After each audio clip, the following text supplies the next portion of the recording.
think it was the progression of the war and the fact that it's become increasingly clear that this is not, in fact, even a proxy war, but it is a direct war between the United States and Russia. That is now what the Ukrainian defense minister has said, that they are fighting the war on behalf of NATO. The logistics, the weapons, the targeting, the strategy, everything comes from NATO. And also, you have that being said also by the Russian defense minister. You have it increasingly said in the West. You have, of course, the German foreign minister that is saying that that they were at war with Russia and speaking on behalf of Germany, but also on behalf of all of Europe when she makes that comment, all of Western Europe. So it's that escalation and the fact that, of course, there are now red lines that are being crossed that were initially drawn by including the Biden administration, the most pro-war, warmongering factions of the U.S. government, that is, of course, the aggressor in this conflict.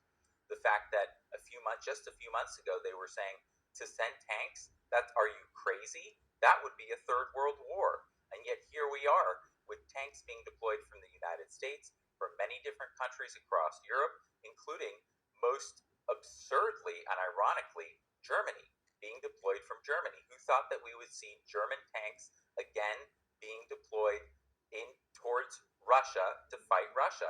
I think people don't understand that 27 million Russians died defeating the first Nazi regime in Europe, and the idea that Russia was simply going to tolerate the establishment of another one with a 30-nation transatlantic military alliance behind it that is shipping it tens of billions of dollars, $100 billion plus in weapons and military aid, that it was going to tolerate that they were going to tolerate the induction of Ukraine into NATO, the placement of missiles that could strike nuclear missiles, cruise missiles that could strike Russian cities, including Moscow, in just 3, 4, 5 minutes. That is absurd. People have to understand that Russia has been invaded from the West several times, and that invasion path goes through Ukraine.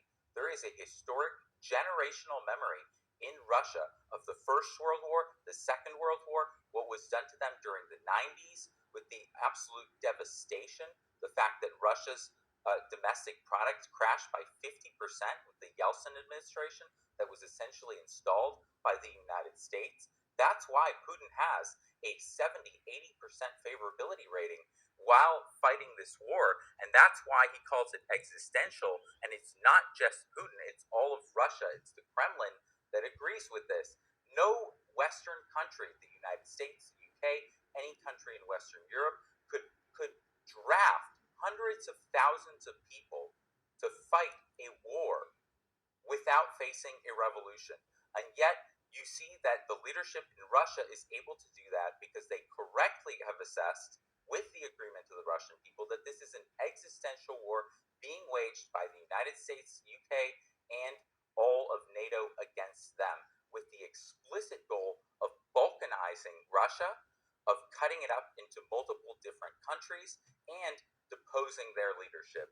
If that happened in the United States, there would be a nuclear war tomorrow.